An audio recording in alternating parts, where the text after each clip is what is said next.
In the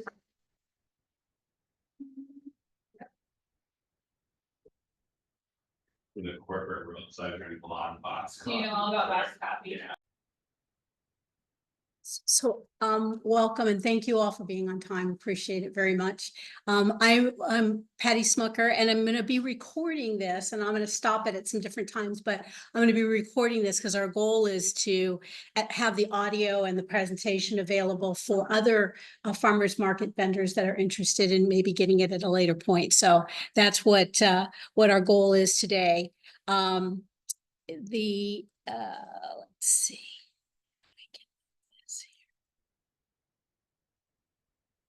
So as you all know, we essentially have set up to do a series for the winter.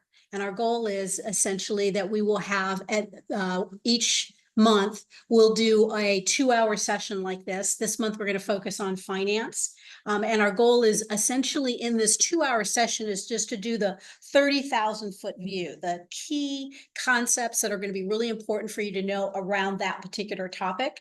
And then based on your particular individual needs, every week for the next 3 weeks following the first session of the month, we'll have a 1-hour session where you guys get to decide what you want that content to be. If you want us to spend more time, for example, this month we'll be doing financial projections. If we want to spend more time there, we can do that. If we want to do more on costing and cost of goods and supply chain, if we want to do more on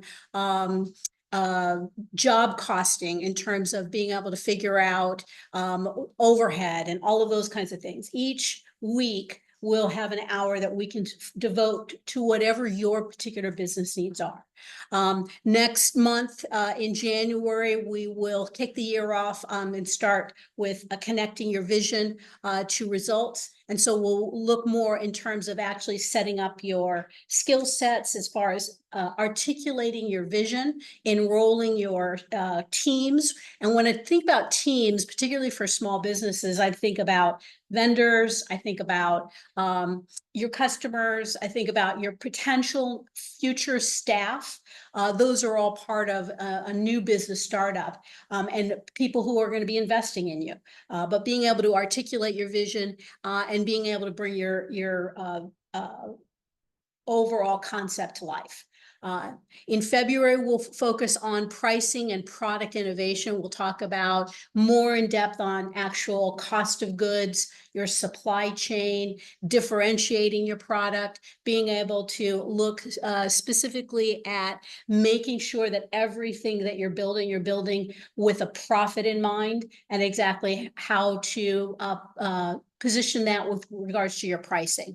And then finally in, I guess that would be March, by that point, we'll focus on marketing. And our goal is to really zero in on what is unique, not only in terms of getting the message out, but establishing yourself as a brand.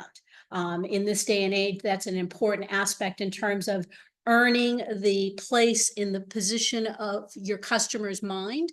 It's by branding. And so we'll talk a little bit more about that. So that's our goal for this winter series. And each month we'll do that 2-hour at the beginning of the month. And then each week after that for 3 weeks, we'll focus on whatever it is that you guys that are in the class would want to put our attention in. I'll start out, first of all, by just giving you a little bit of background. I know I've had a chance to spend some time with Zach. We haven't met. My background, I'm new to the EDC team. I came to Port Townsend just at the end of June this year to make Port Townsend my full-time home, although I've been coming for the last 5 years since we purchased our home here, and for the last 25 years because my husband's family is here. So we've been coming back and forth for quite a long time. And so I've really watched as this community has stayed very much to its true roots. And it's exciting to be able to be part of the team here in that I don't want to see that change. I want to be part of its growth, but a growth in a way that keeps what makes it special, special. And so that's part of my my goals. My expertise in terms of working and coaching with businesses, I come from the beauty industry, actually. I'm a hairdresser by trade. And I started out in the beauty industry the summer between my junior and senior year in high school. And I happened to be at the right place at the right time when a brand new company was starting out called Aveda. And so I was the second largest Aveda distributor in the country. And I worked with Horst until he sold the company to Estee Lauder. And I was able to get a very nice buyout at that particular point. In my career, I then went on and just started working with businesses. I'm working with businesses from all different sizes, having figured out how we had been successful, and how to help other businesses do the same.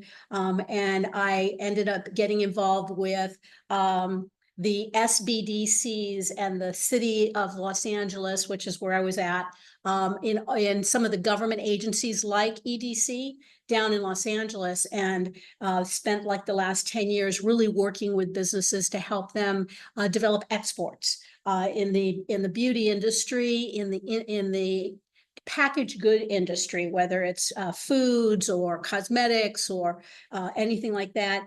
Regulatory plays a very big role. And so that being able to help companies understand from the beginning of their businesses how to take care of those kinds of issues was early in my career, or a lot of what I've done in the last 10 years. So when I came up here and this opportunity presented itself, it was like, that's probably a pretty good fit for me. So that's my background.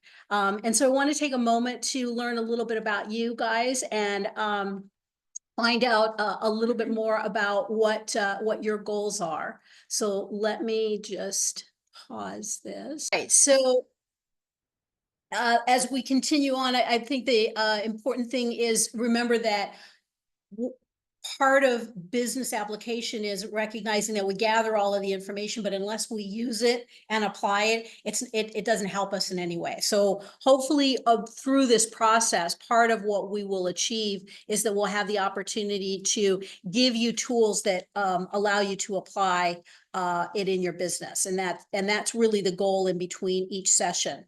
As you go through this process, I've left out some Post-it notes. And if you hear words that you don't understand, one of the things that also helps to us as adult learners is that we'll get stuck on words. So if you hear a term that you don't understand, put it on the side of your paper or use a Post-it note and note it, and that mentally will allow your brain to unhook so you can continue to listen. So that's an important skill set in an adult learning environment. And as we go through this process, whether it's here in the class or as you digest it over the next few days, write down your needs. As business owners, one of our most important skill sets we develop is our ability to manage our resources. And one of the most important resources we have to manage is ourselves. So make sure to ask for what you need. As we go through this program, what we're utilizing is this methodology. I don't know if many of you had a chance to meet Douglas Hamill, who was the business advisor before I arrived. I replaced Doug. And in the last couple of years, being here at the EDC is when he's written this book, but it comes after several decades of working with small businesses in an EDC, SBDC type of environment. And his own personal experience and starting businesses and that type of thing. And so here at the EDC, one of the things that we do is we use this business model. And so you'll hear us talk about the Succeed model. I'll pass this out for you as well. That essentially it's a linear process. And in this business series, we're going to really be focusing on the top 3 boxes of this approach to growing a business. And essentially, the very first box focuses on the idea of building resources and capacity. And one of the aspects that most small businesses don't get their arms around early on in their business is understanding the importance of the information to properly manage your business. And that information is what you guys have shown up here today to learn about, and that's the financial information. Knowing how to read it, knowing how to utilize it as a measuring tool for monitoring all of your activities and growing your business is key to getting a business off the ground.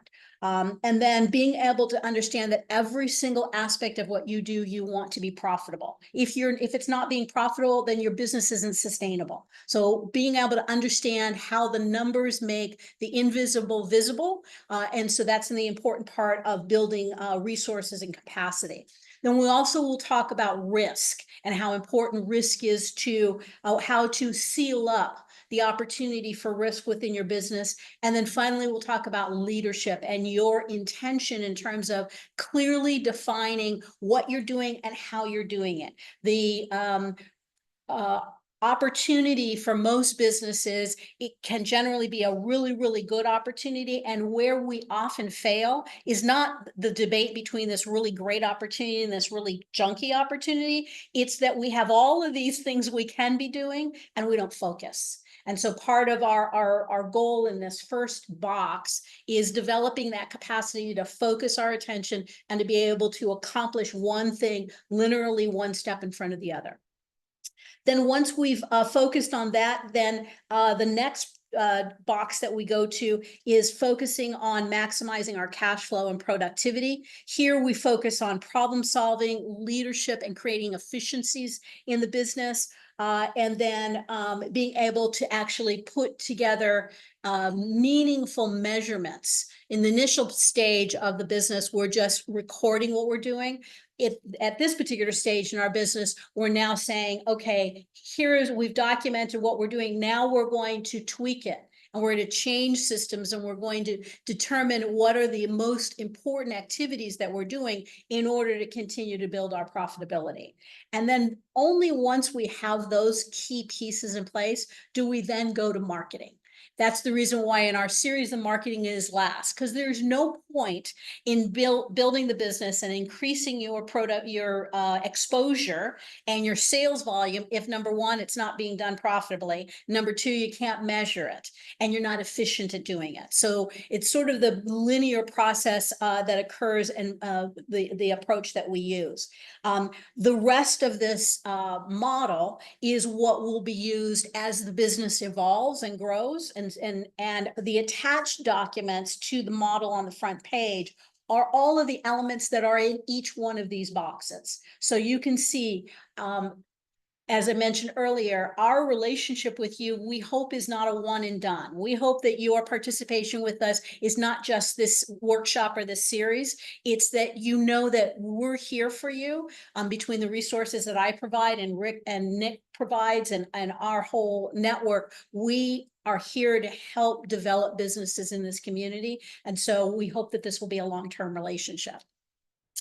So I want to just focus on what we're doing today, and we're going to focus on this finance made easy, and we're going to start off with learning the essentials of budgeting and financing. So the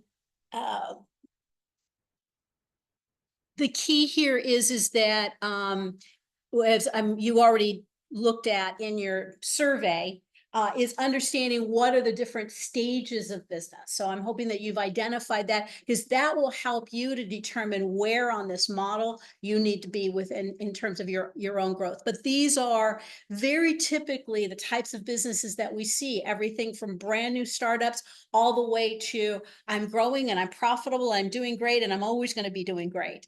And so those are the extremes. And in all of those cases, there's opportunity for growth and changing. As I mentioned before, there is a reason for it being very linear, the model that we have. And the key to it is that change doesn't happen overnight. And part of again, a business owner is managing resources, and that resource begins with ourselves. If you have staff, recognizing that staff also needs time to change. So if you're trying to do something that's never been done before, you need to enroll people and understand that, what is your current status of your business today, and then develop the skills and the capabilities as a business manager to develop each step of the way and the growth of the business. The linear process allows us to have a clear pathway of success, and it allows us to have a sequence to minimize sort of the randomness, to minimize our not staying focused and staying on track, and really being able to honor our time. Because at the end of the day, what you're doing because you want to make a living, right? I mean, we need to put food on the table. So, and MJ, as you mentioned, you get to a point where you say, hey, my life is moving along. Can I continue to do this physical work that I have been doing? And so we want to honor that and identify, how do we develop an activity that generates money that isn't forcing us to live to work, but work to live, right? Avoid the harm of the wrong sequences. We look at the idea of being able to buy time for the business owners. One of the key aspects of this Succeed model is that it is a training tool that helps us go from where we are now to where we want to be. And one of the other books that is part of this is this Transitions, where we talk about the idea that there are really three aspects to moving from where you are now to where you want to be. And a lot of people think of that as change, but in reality, it's in order for it to be impactful and to be able to have a enhancement to the quality of our lives, we need to understand that it's really transition. And transition has three parts. One is the decision to change, to close one chapter, and then the middle part, which is this place where there's an uncertainty and you're not really sure because you've made this transition. And then the third is to actually open a new chapter.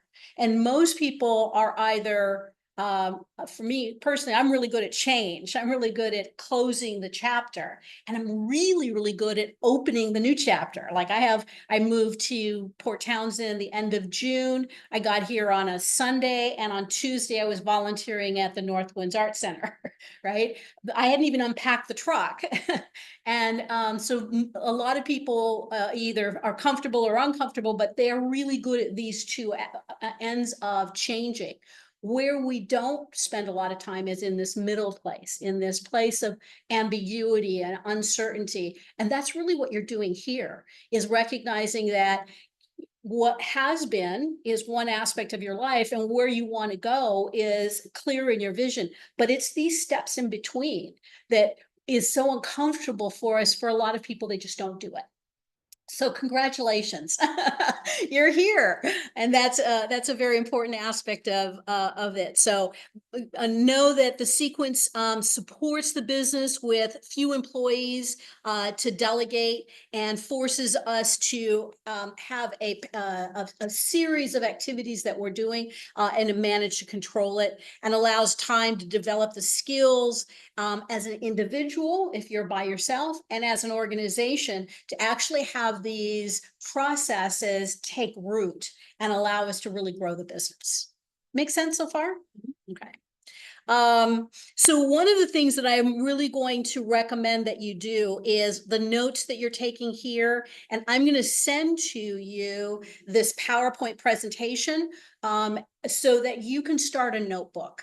I would really recommend that you actually pull out and do a 3-ring binder and start developing out your business plan. A business plan should be a working document that's constantly living, but you have a way to be able to physically see what it is that you're trying to do. So record critical developments of activities, write out plans so that they're easy to execute, and also that you can talk about them, that you can articulate them. By writing them down, you're able to put your thoughts around them in such a way that you can speak to others about what you're trying to do. Your financial plan, which we'll start developing for you today, connecting your vision to results, pricing and product development should be part of one of the tabs in your book, and then branding and marketing strategies. I'm going to ask you, as a result of this class, that one of your key homework is that you commit yourself to working on your business rather than in your business 2 to 4 hours a week. So in every 7-day period of time, you should have carved out 2 to 4 hours. It doesn't have to be all at one time. It could be a 1 hour here. And although my suggestion is as much as possible that you would give yourself at least 2 hours somewhere, but 2 to 4 hours in a week. And when I think about working on the business, I think about, in the beginning, it may mean that you sit for 2 hours and do nothing, but just think, or you take a walk in the forest. But it's time that you spend without the distractions of anything else. And oftentimes, particularly for those of us who comes from service businesses, we tend to be the service provider and be the employee in the business. And part of really having a sustainable business that can make you a livable wage and allow you to employ other people is that you develop the capacity to work on the business and not an employee in the business. So that'll be one of the key aspects that I will hope to encourage you to practice as your homework. Again, make promise to yourself, set aside the time, work on no more than one activity. This is one of the key concepts that our author here of Succeed suggests. I think, and I have a little asterisk there, as a business owner myself, I really struggle with this because there are so many different activities to do. And what I have learned over time is consistently asking yourself I do it every Sunday night. I sit down and I lay out my plan for the week. And I do that by, first of all, looking out 6 weeks in advance and seeing what is it that I have that's happening in this next 6 weeks. Is there some task that's happening in the next 6 weeks that if I did a little bit this week, it would make that easier? So that's a part of my planning. The other part of my planning is laying out and actually booking time for myself for not only appointments, but for tasks. And within those times, whatever task I have, I've identified and I have prioritized, and I focused on those to completion. I know that I have we all have a big laundry list, but by being able to have that process that way, where I actually have my task list and I prioritize them, I go through and I say, I have 12 things on my list today. These 3 are A tasks. Why? Because if I don't get these things done today, there's immediate dire consequences. So these are the 3 most valuable things that I need to do today. If life happens and something occurs that takes me off my planned tasks, by having this list that I've prioritized, when I can come back, I'm immediately able to zero in on those things that are the highest priority. So those are some of the little things that I've learned over the years as a small business owner. It's not always easy to work on one thing and finish it to completion, but develop the systems by which to manage multiple things and recognize that the highest priority things, once you start them, need to be done to completion. Okay. And then again, as much as possible, take activities to completion before moving on. All right, so let's talk about diving in more to the financial aspect of this. We want to look at the highest value activity for your business success. And that activity we want to complete in a sequence. And so the financial planning is part of this. And what we're going to be focusing on is understanding financial analysis. So the key aspect of a financial plan is your cash flow projections, where you're able to identify your profit margin.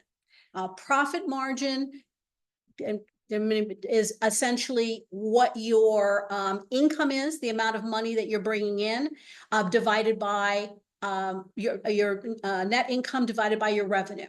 Okay, so your net income is after all of your expenses, that's net. Okay, and so all your sales is your revenue divided by your net income is what is going to be your profit margin.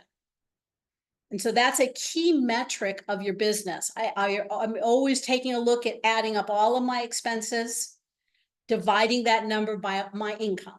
And that is your profit margin. Our goal as a business, ideally, is to have a minimum of a 20% profit margin.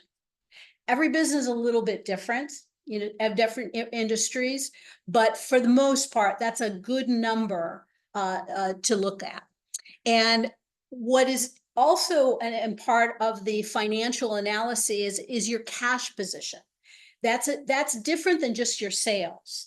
Your cash is what's necessary in order to be able to generate your revenue. If you've got to have a certain amount of money that you've invested, you're buying the business, getting the truck, the massage table, the growing the flowers. All of those there's money that's got to go out first before you can generate the income. So your cash is what exactly is your need on hand in order to start the business.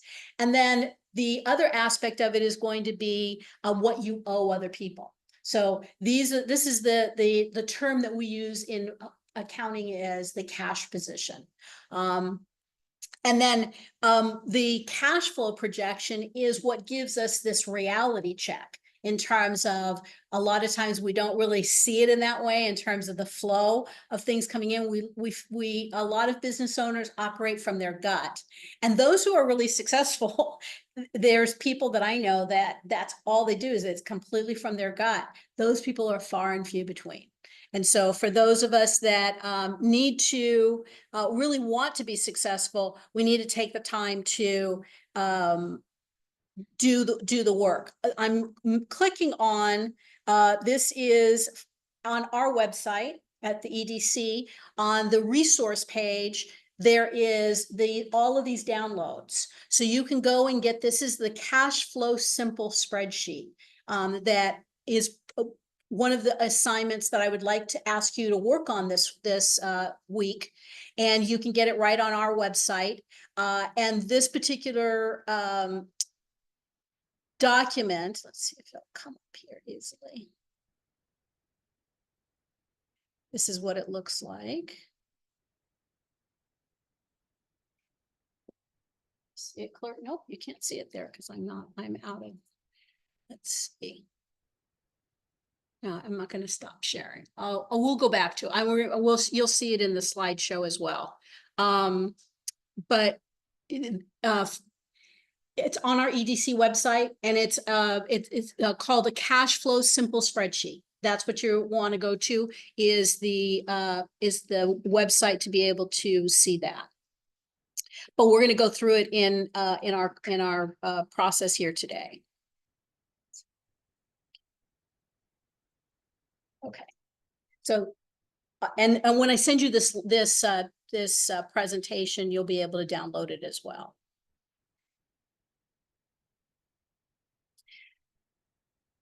So I'm going to walk you through it. How many of you have ever, you know what a balance sheet is? All right. So what's the purpose of the balance sheet? Understand where money is coming in and going out. Okay. Yes. Yes. Close. The balance sheet is basically going to tell you two things. It's going to tell you what the business owns and who owns it.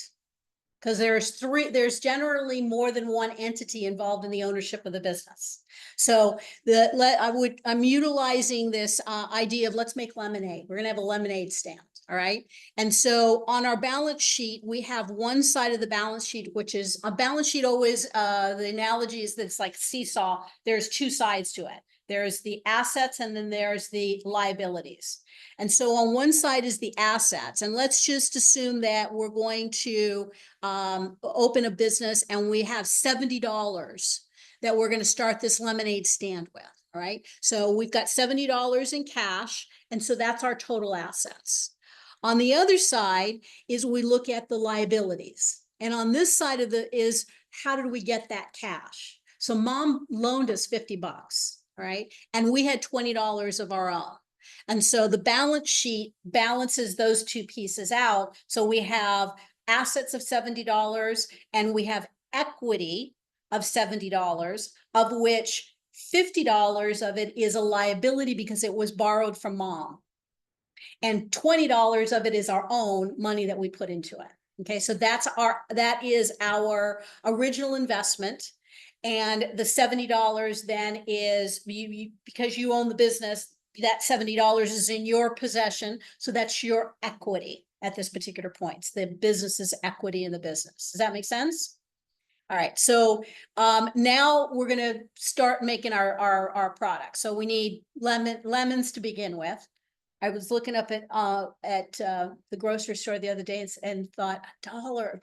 Lemons are $1.65 today. Wow.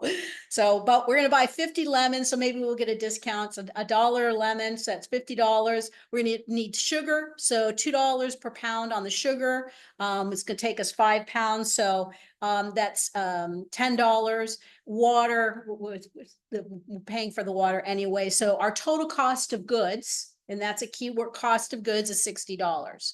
So how does that now play on our balance sheet? Okay. And our balance sheet has changed a little bit. As you can see, we have now $10 in cash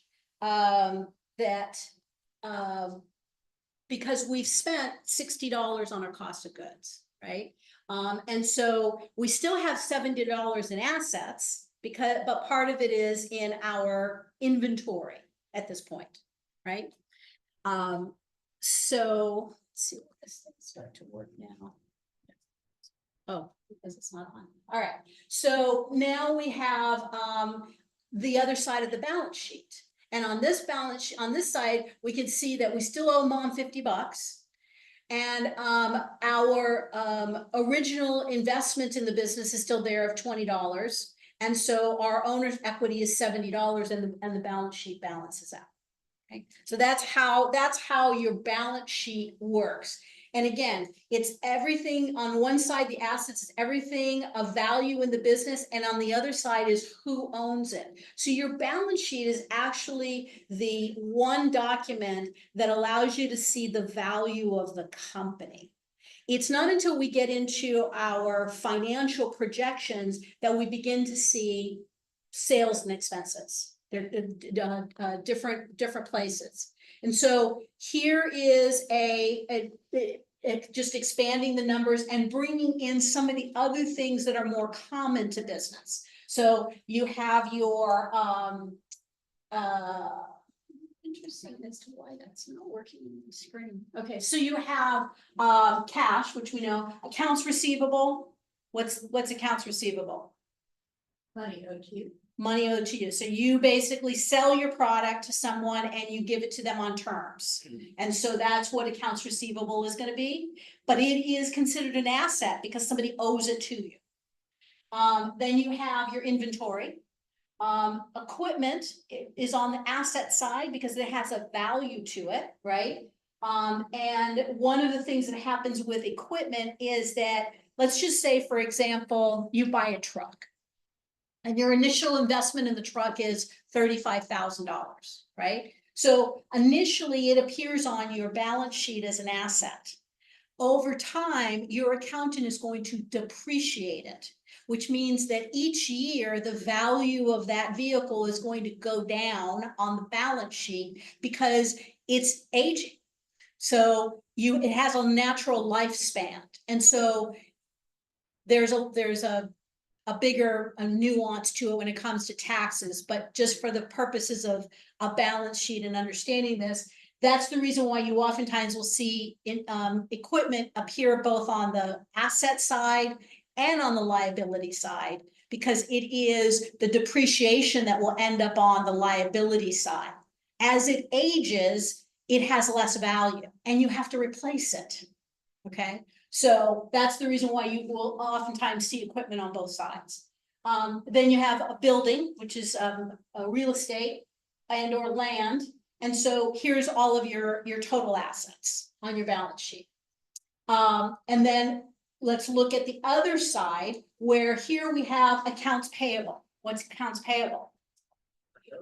What you owe people. Okay, so if you've got credit cards, well, credit cards we have listed separately, and that will be taxes, what you owe for taxes. Okay, a loan, liabilities. So your total liabilities on this side is 2,500. Again, your opening balance was what you started out with cash. If you've had any investments, you've had your $6,000 is income that's come in. And so at this particular point, you've got $7,500 in equity in the business, because this is cash. And then when you add the liabilities plus the equity, that then is the reason why both sides balance. Does this make sense? You go back to that last part. Okay, so you have the balance sheet is balancing both sides. Remember, this is everything that's valued in the business, and this is who owns it. So all of these things up here, the 2,500 is what tends to confuse us, is because this is there because it is something that's of value, but somebody else owns it. We don't own it. We owe that amount of money. And that's why it's sitting here on our balance sheet. Okay. But this is something that we do own. And so the two together is what makes up this bottom and balances over here on this side. So in a perfect world, what we owe to other people and what business is bringing in is exactly the same as how much we owe other people, like credit cards, for example, or loans, and what we've put into the business, like our equity.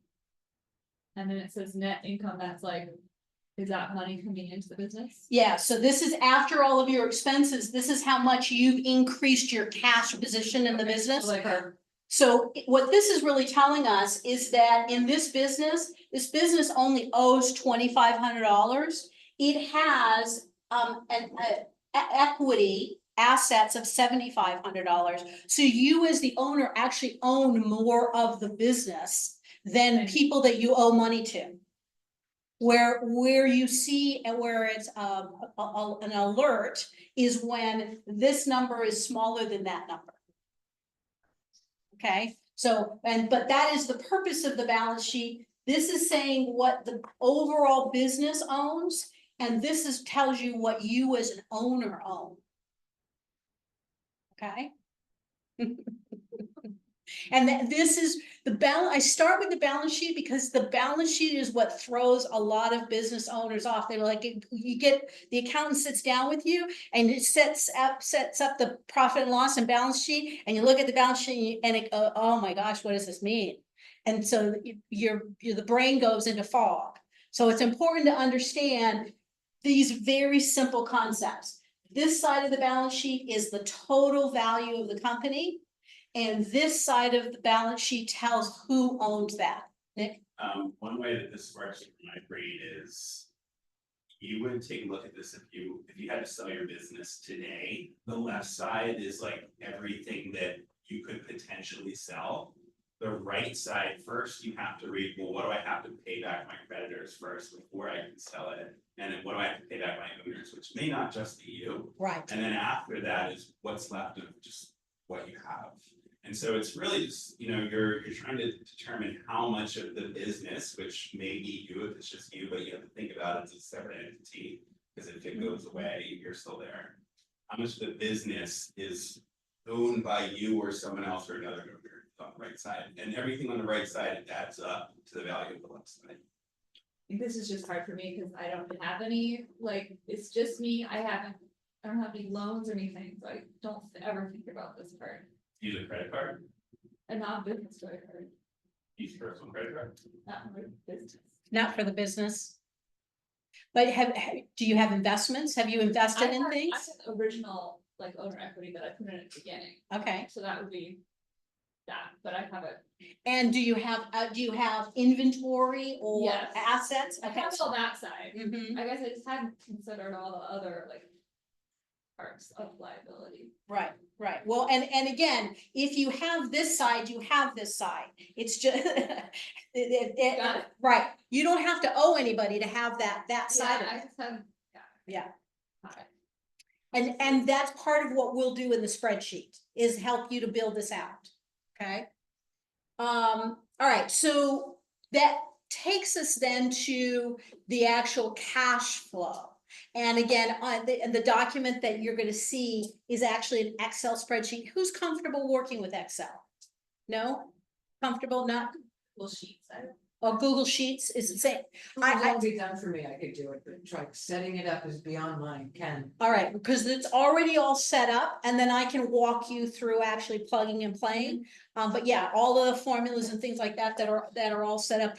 Utilizing a spreadsheet is, and being able to work with numbers is a critical skill set. And it really, it's like, you remember when you first started driving a car? Remember how massive and powerful the vehicle felt, right? And now you do it like automatically. And that's the same thing with these kinds of software packages, software tools. It's the same way. And you would be surprised. I was the kind of person that never felt comfortable with numbers. And yet I love Excel. So essentially what a cash flow is going to do is the critical part to the cash flow is being able to put in and identify all of your sources of revenue. And one of the things that, Emmy, that I would really think about when you're mentioning your business is look at it from the standpoint of what are the various different revenue streams that you can have. And same thing with you, Zach, where you've got the crepes, the donuts. You want to basically look at what are all of the various different revenue sources and break them out on your income statement separately. And so in the case of what I'm seeing with a lot of businesses here in the Port Townsend area, the Jefferson County area, is that there's some have brick and mortar retail, some have an online store. These are going to be your online store is going to be the most profitable. Your brick and mortar would be your second, because, and then retail store markets, where you are, what do I have here? So retail store online, then retail store markets where you actually have, where you're not selling wholesale, but you're actually able to sell at full retail. Events, and then wholesale. What's the difference between retail and wholesale? Taxes. well, usually wholesale is you're selling to another business or someone who's gonna go ahead and turn around and sell it again, so you're not selling it at a full price that you would sell to like a final customer. Exactly. So you're selling at a smaller margin or a smaller profit or margin so that they can make something on it. And the reason why you generally will do that is that they're a distributor, they have more customers, or they have their own store or whatever. But you want to list these on different lines because the amount of money you have coming in is different. And so you want to be able to track that. And so the first part of your cash flow is I'm going to ask you to go in and identify all of your channels of sales. And in the case of MJ, where you're doing services, that would be another line item. you would want to do. Gift certificates, that would be another line item that you would do separately from services so that you can track that, okay? Now what you have is all of your income there. There's another category of income, and that is equity flow. So for example, if you add more money to the business, and that's what you're wanting to be able to track, any additional money that you use on your credit card, you want to be able to track that. Now, bank loans, if you actually get someone, if you go out and you use a line of credit, those types of things. And then others, there's a grant that comes in. This is anything that's income coming into the business, we want to be able to track here. And this will track our total inflow of revenue. On the other side is then all of your expenses. And ideally, I like to always have at the very top your cost of goods. Depending on the type of business, I actually like to break your cost of goods out from all of what I call operating expense. Your cost of goods should be broken out, particularly where you're making a product, because that is a piece that is easy to be able to see embezzlement and waste. So by keeping your total direct cost of goods, and cost of goods is going to be physical supplies, flour, sugar, and direct labor. So any labor that actually goes into making your final product is cost of goods. Okay, and that is a very important measurement that you want to be able to see visibly, to track it, to watch it. In the personal care business, we say cost of goods, we do not want it to exceed 40%. That's sort of the number if you, and we'll talk about that in more details, but and I'm not positive yet, and as we start working together, we'll know a little bit more about the foods. I'm not sure about the flour industry, but you want to be able to look at some benchmarks, and you want to be able to determine this is one of the most critical numbers in your overall expense going out, is the cost of what you produce. At the end of the day, you need to have enough margin between what it costs you to make it and what you're selling it at to sustain the business. And in the beauty industry, I tell people, if you want to make a product, I can probably make you 10,000 units of an 8-ounce bottle of shampoo for maybe $20,000, $25,000. But I recommend that you have in the bank $250,000 for every SKU. Why?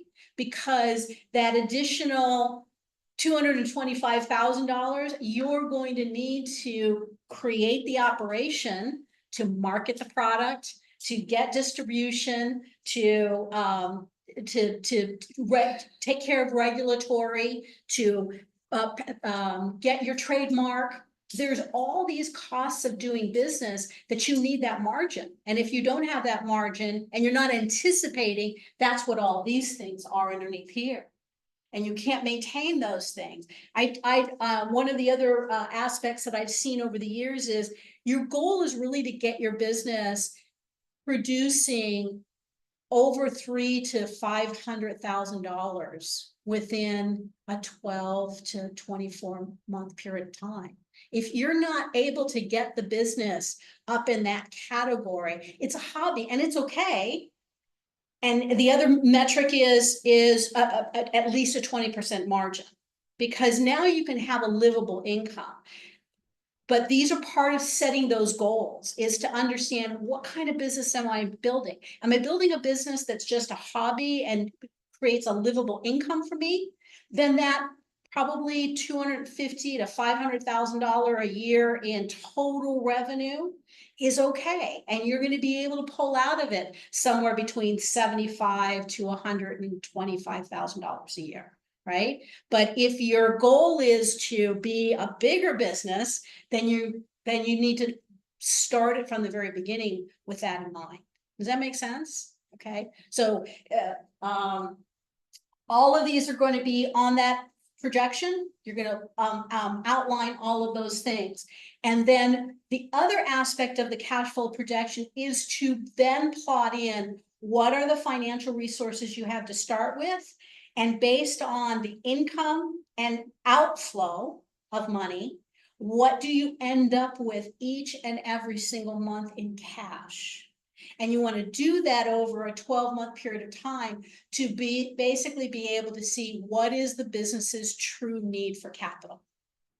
Okay, so a lot of times because we don't project it out like that, we're going month to month, we're not anticipating what the true cost is of running the business. And so we oftentimes go into a business not really understanding what the true cost is.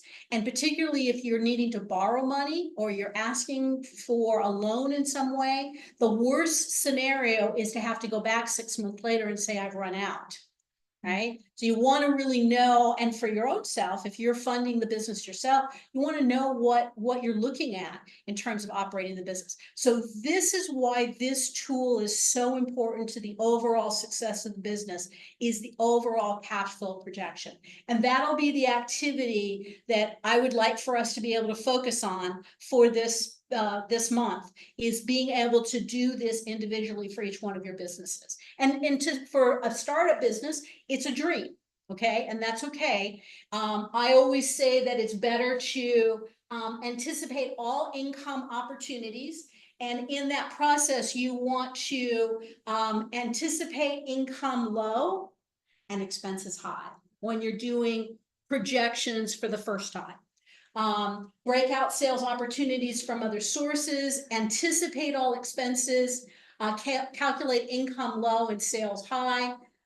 Base your numbers on real research. There are other companies like your companies that are out there. So don't be afraid to ask us to help you go there. US Department of Commerce has all sorts of different types of reports that you can get. US.gov is US Department of Commerce, and Washington State. I am just so impressed with the kinds of things that Washington State does. This is a small business guide that's provided by the state of Washington, that's online, and it has everything that I'm talking about and much more in terms of every aspect of your business that you need, and even in terms of writing a business plan and things like that. This will be another link that I'll provide for you. But utilize these tools. There's so many places I've been and worked with businesses that these resources aren't there, so definitely taking advantage of it. Know what kind of money you have committed to the business and put that into your projection. That's where you want to start. Know what kinds of additional income. As you do your projections, you're able to actually see, if I get $25,000, here's what it will mean in terms of my run rate. How long will that $25,000 last me? And you can see that in that cash flow projection. That's what that tool is designed to do. Makes the invisible visible, and helps you to understand your true need for capital.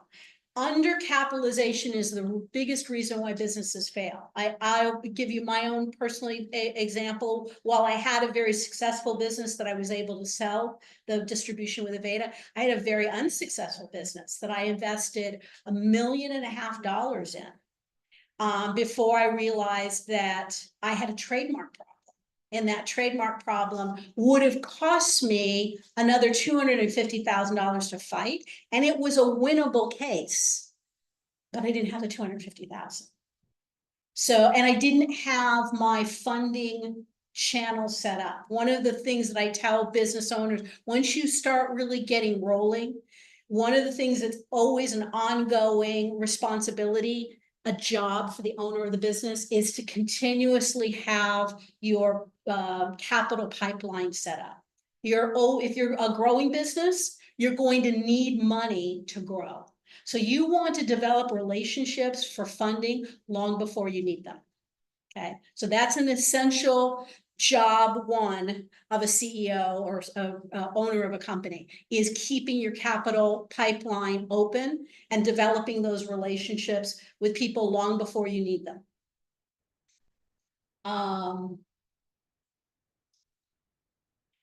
Create a living model of the business. That is what the cash flow projection is. It is your living model. And that's the reason why it needs to be in your book. It needs to be something that you're checking, that you're on top of it on a regular basis, knowing and comparing to what's actually happening. So, and this goes back to how this living model takes the invisible and makes it visible. So we talked earlier about this cost of good line.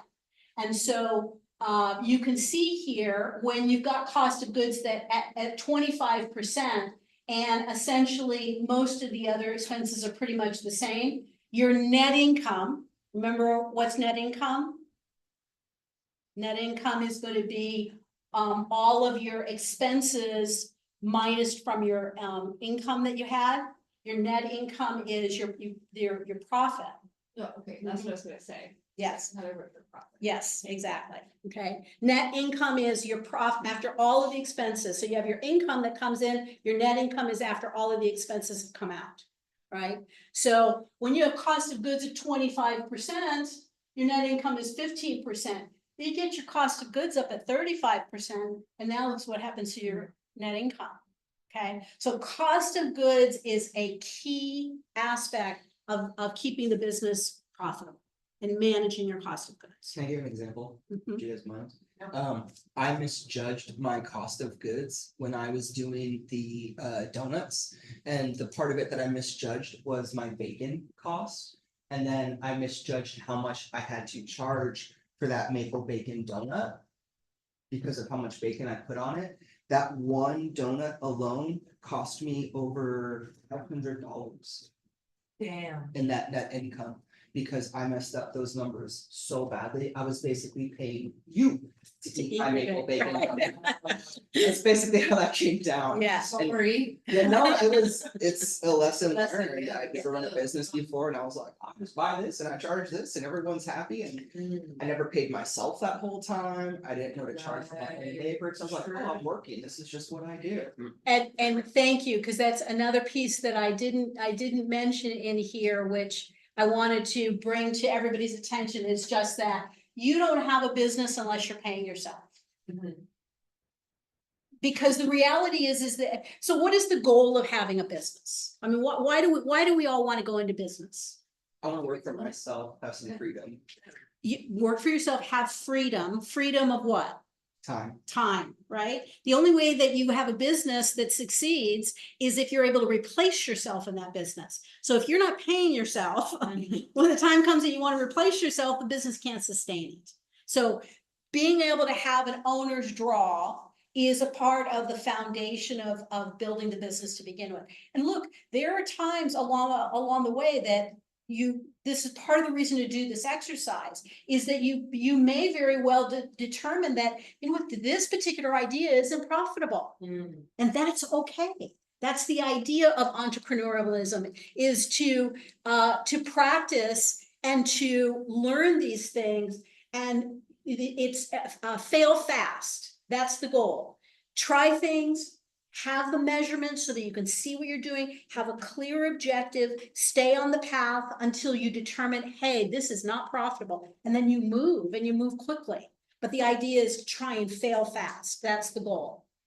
Cost of goods is this driver of success. Again, learn your industry norms, but ideally you want a profit margin of 20%. You need to have a rent that allows you to make a profit. What I've oftentimes seen is that people buy businesses, commit to rent, buy buildings, buy land, that they've never calculated the cost and the overall scheme of the business. And not only just the rent, but the finance cost. So if you're leasing, the triple net, if your, utilities, if you're buying property, what is the interest cost? All of those kinds of things are factors that will need to be included in there. Wages is an important aspect, again, to pay yourself, but to pay staff. You want to also understand that particularly in a market like this, you can be creative. So, exchange for goods that you are offering in the business is one creative way. Learning, putting people through various different types of education. I'll pay you X an hour, but I'll put you through this program. There's all sorts of creative ways to be able to inspire and engage people. Compensation other than money is a creative way to grow your business. Advertising industry specific, you want to make sure advertising depends on the business. In the beauty industry, in the first 5 years of establishing a business, we generally will allocate anywhere from 10 to 15% of sales to advertising.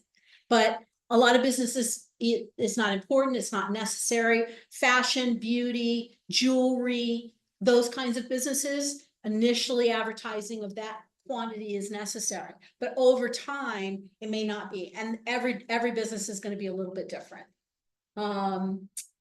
Know what kind of tools and equipment that you need for your business, and plan for technology. In this day and age, a business is going to optimize itself by using technology. It's become less expensive. It has become critical to the way that people interact with businesses. If you don't have a website, you're not in business. Facebook or Instagram isn't a way to market your business. And the very first thing that most people do, you tell me if you're not one of them, is you go online and you do a Google search, right? So, and if the website doesn't come up, you go, they're not really that established, right? So use technology, and understand cost of money. The most expensive money that you will have in your business is if you give equity in your business to employees. So you say to somebody, I will, you come into my business with me, be my partner, I'll give you 50%. And they're doing a job that is a $17 an hour job, right? That's really expensive money if your business grows, okay? So you want to be careful about giving away equity in your business. Not only that, partnerships are complicated. So the more you can own your business 100%, the easier it is to grow your business. So the cost of money is important, and equity is a very costly part of your business to utilize that for salaries. Boy, that sun's killer. Okay. As I mentioned earlier, I'm wanting you to look at putting together yourself a notebook. And within your notebook, what you're wanting to do is develop your business. Ask yourself, what business am I going to start right now and work on? And work on that one business. Make it very clear in your mind, what is that business that you're working on, and develop out the vision of that business. Do the cash flow analysis, research the industry norms for cost of goods. That is the most important research that you will do for your business. That's a quick question. So like, one of my things when I think about this is like, in my business, there are like huge number of different revenue sources, right? There's a bunch of different ways I can utilize my skill set and my goods to make money. And they all really are super different when it comes to like cost of goods sold, like what they need in terms of infrastructure and marketing. And they're like, it's like almost like running a bunch of different like mini businesses within my business. And I'm kind of getting pulled in too many directions. So I guess, is there like a way to delineate like how many of those we should focus on at once, like if not, because like not one of them in particular is making me the right amount of money, right? So that's why I keep adding them, or I add a bunch of them. So like when you're looking at this, you know, trying to like really research and figure out these things, like I'm really just talking about, should just focus on one, like weddings, for example. Like that's just one way that I can bring in revenue, right? But it just has never been enough revenue. And so that's part of what the financial analysis does. Yeah. It helps you to really understand what's the income potential, and then what is it gonna take to generate that income? Yeah. And then you are able to do side-by-side comparisons of one financial projection to another Mhm. to be able to determine what is the most lucrative way to be able to go about doing it.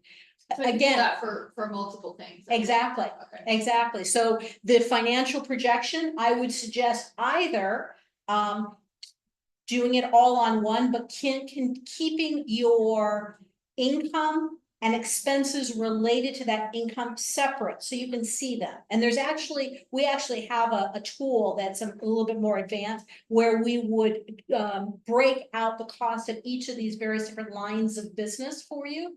But for the first part is just do your financial projections. Maybe you do one on just the wedding business, then duplicate that tab and do another financial projection and do it on a different type of business so that you can begin to make the invisible visible. That's the most important thing.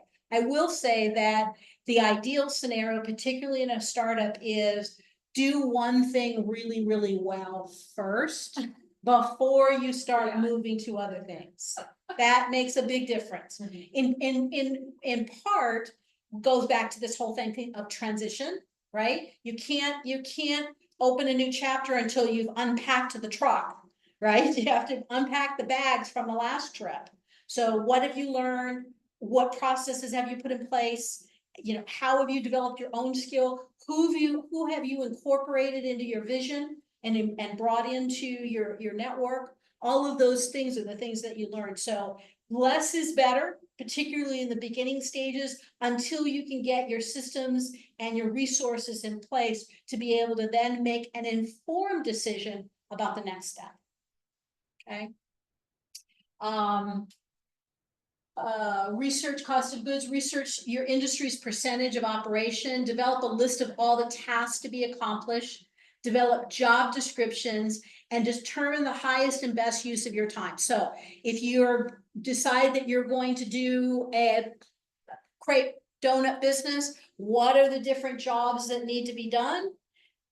Of those jobs, which of those jobs is the highest and best use of your time as an employee in the business, but still allows you to work on the business rather than in the business? And then the other items, how can you creatively find staff to take care of those tasks? Does that make sense? Okay. All right. So that's sort of financial piece. And we're going to walk through some of the other aspects. Yes. Can we take a break? Yes, no problem. All right. So let's stop for a second. Let's take a 5-minute break.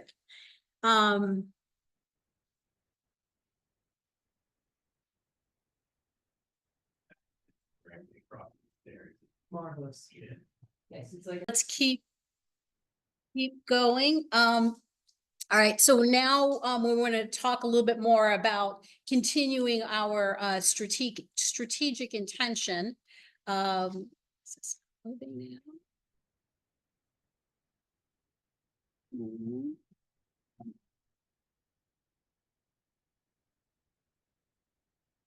You love it when technology works, and then when it doesn't.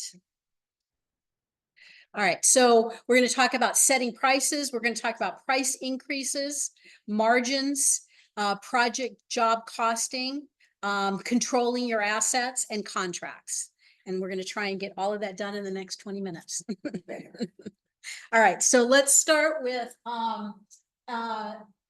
competitive analysis. Now, I know that again, I'm going to send you this I'm gonna send you this, PowerPoint so you can be able to see it, but essentially, one of the things that you wanna do is to be able to, a competitive assessment helps you to inform your prices. So, this is a perfect example for you in terms of product development. And that one of the things that we do is we go through and we evaluate other brands. So even with your food business, evaluate who else is doing things, compare apples to apples. So prices of things, but you also want to be able to have prices, but you also want to have the sizes so that you can actually have a price per ounce or a price per whatever it is to be able to compare apples to apples. And so that graph will help you to be able to do that. The other thing that you want to do in your competitive research is to compare how other competitors are not only pricing, packaging, talking about, advertising. All of that should inform your research about the best way to go about growing your business, because they're already doing it. And obviously the ones that you want to study is the ones that are the biggest.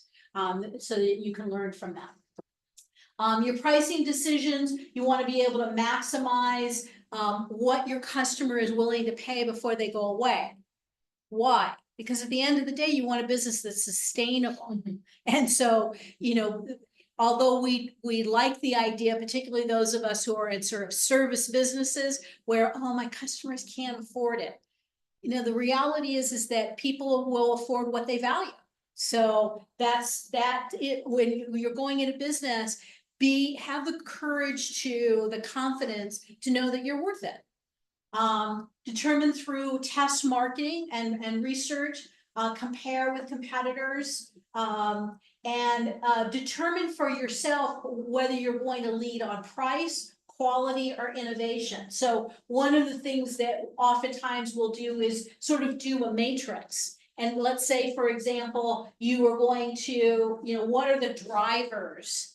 In this case, it's mass versus prestige. So that's price. And on this, it's healthy, clean wellness versus traditional mass produced. So where do you want to play?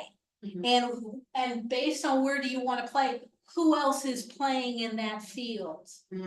And that way you're comparing yourself to the people you're going to be playing with, right? So that's an important aspect to understand. So if you're going to go into the wedding market, who else is there? What are their attributes? How can you contrast yourself from them in that process? So your question, my understanding right now is that actually what I offer, very few people offer the same thing in the Seattle market.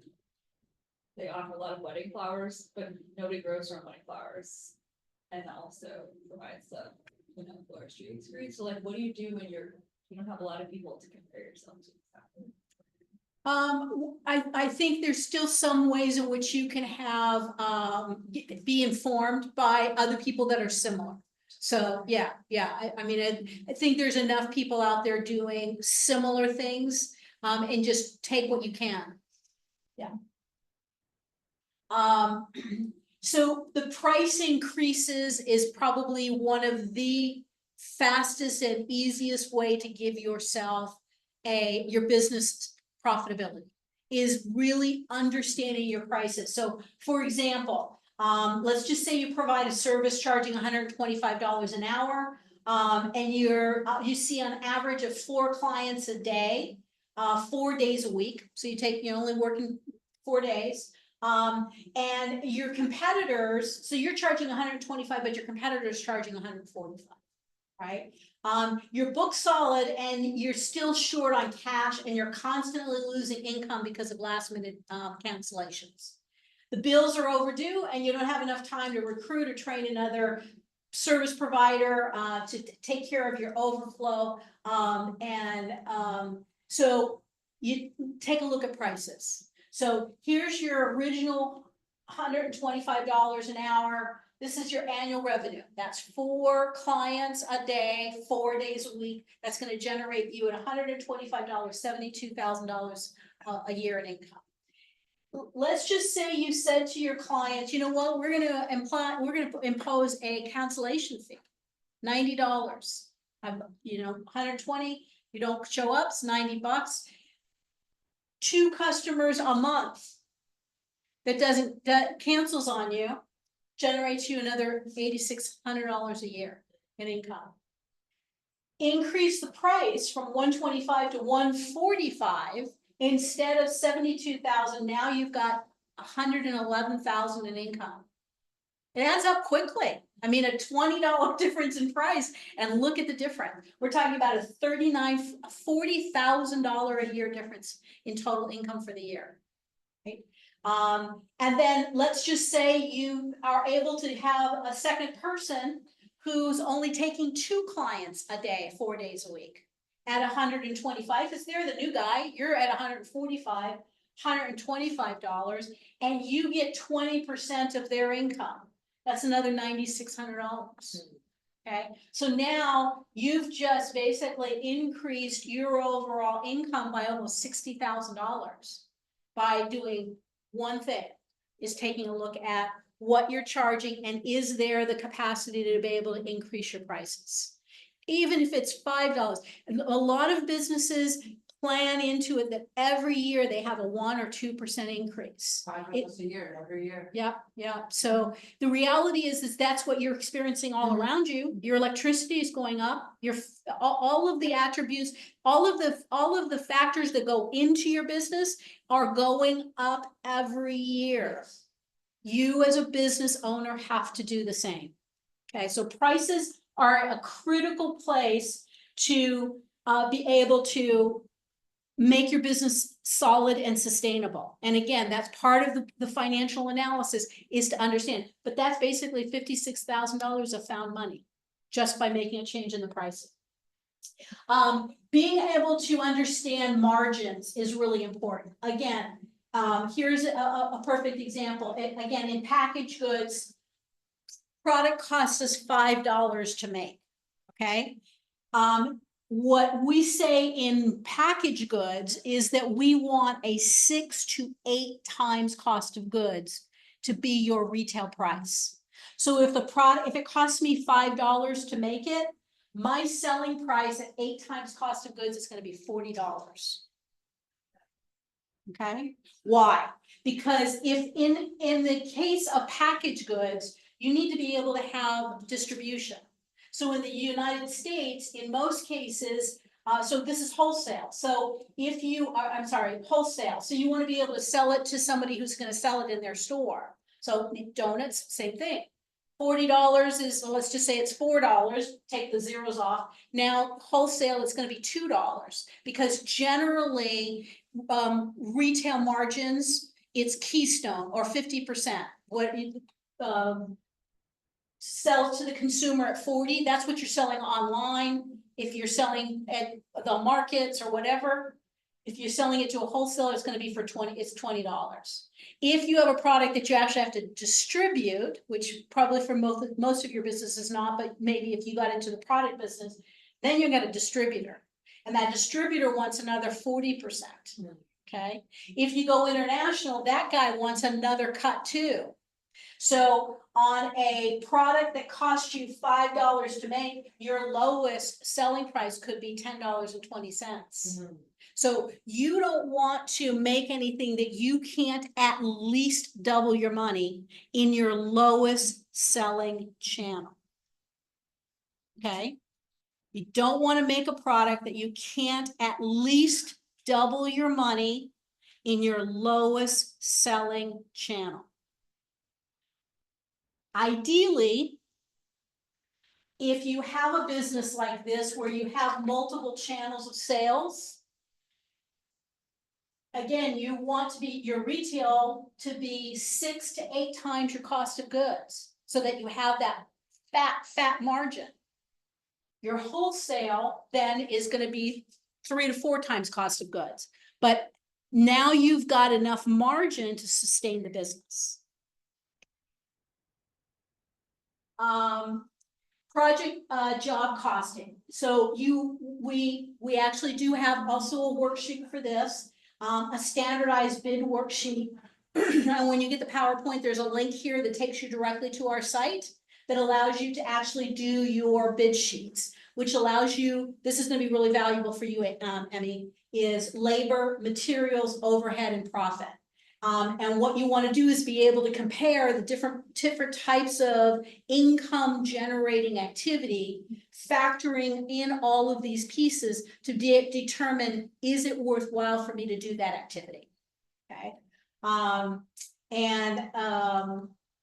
So this is an example where it's a standardized bid sheet. It allows you to evaluate all of the direct labor that's going to go into it, the materials that go into making it, and then your overhead. So compare project cost with bid cost. So part of what you want to do is be able to make sure that you are identifying a profit margin. You want to be able to have that in your bid sheet, and that's already built into this formula, so that you know this is what you're bidding out for it, and then what's actually costing you to be able to do it, and you can determine whether or not you're making money on every single project that you do. And it would be very interesting in your service business to look at that in terms of adding everything that's not job related. That's your overhead cost. So a lot of times what happens is that we tend to only factor in direct cost, our cost of goods. We don't factor in the overhead costs. So determine what is the common unit. And so in the case of a project, it's labor hours. That's the common unit. And determine what the average number of common unit hours per month or year. That's all factored into the worksheet. So here's an example. So we have a total overhead of $100 is the example, and we have our common units is 50 hours is the number of common units per month that we have available to sell. Okay, so our overhead cost, we have $100 divided by 50 hours, so we have $2 overhead cost per hour. Does that follow? So if you've got your cost of goods, but now for every quantity of donuts you're going to do, let's just say, how many donuts does it take you to make in an hour? How many? 220. 220 in an hour.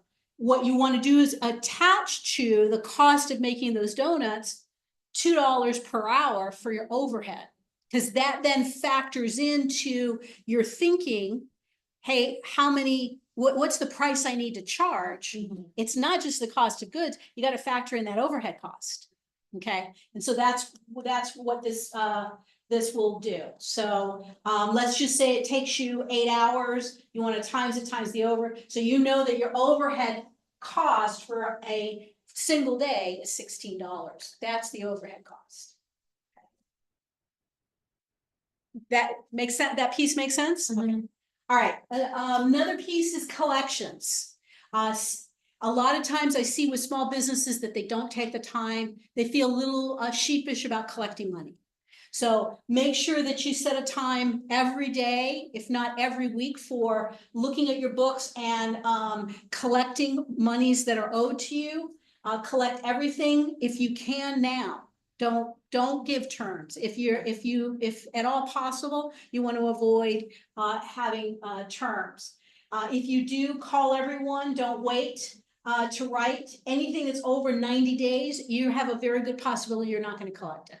So understand that if the longer it goes out, the more likely that you're going to lose it.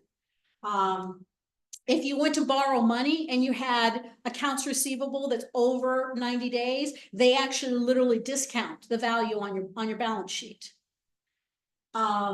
Set firm credit terms if you are going to do it.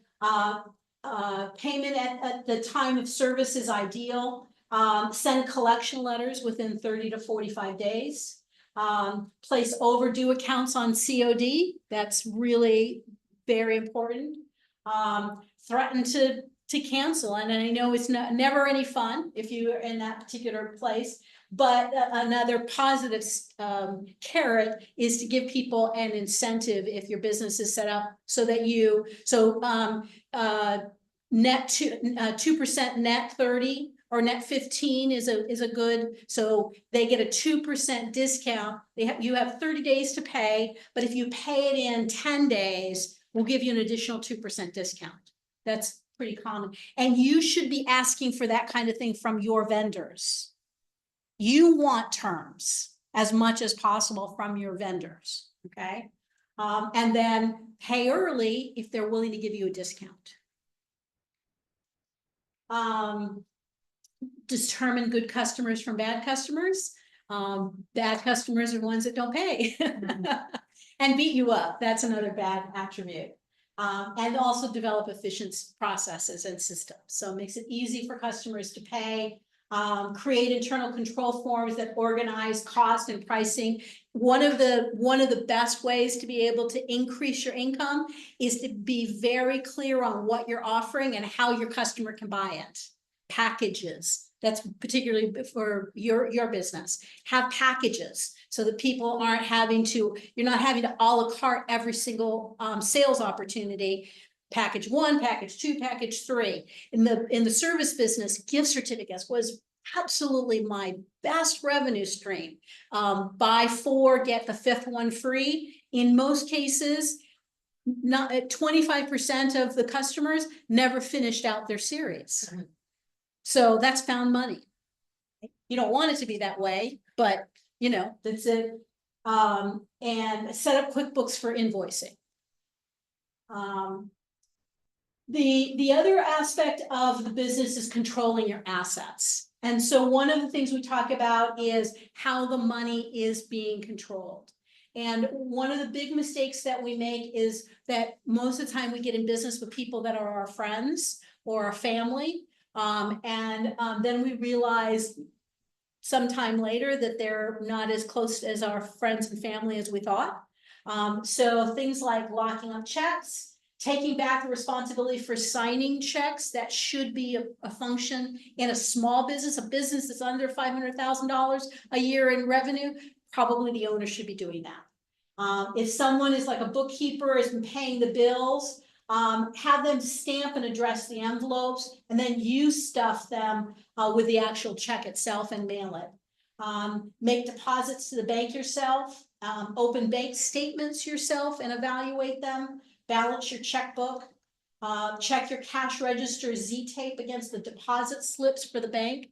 Any type of cash business, these are all safeguards that you really want to make sure that you're including in your processes. Look at expenses as a percentage of net income. If you're doing your cash flow projections and you're monitoring that on a regular basis, you will quickly see changes in percentages that will signal to you that you've got some kind of bleeding going on, some kind of leakage, some embezzlement, all of those things. Pay attention to your cost of goods. Big one, okay. And then the final piece is contracts. You know, a lot of people, it's like, it's a small business, it's a handshake. Contracts are important because number one, you want to appear confident to your customers. And someone who's like, oh, it's really not necessary. It's like, oh, does she really know what she's doing? So contracts project confidence.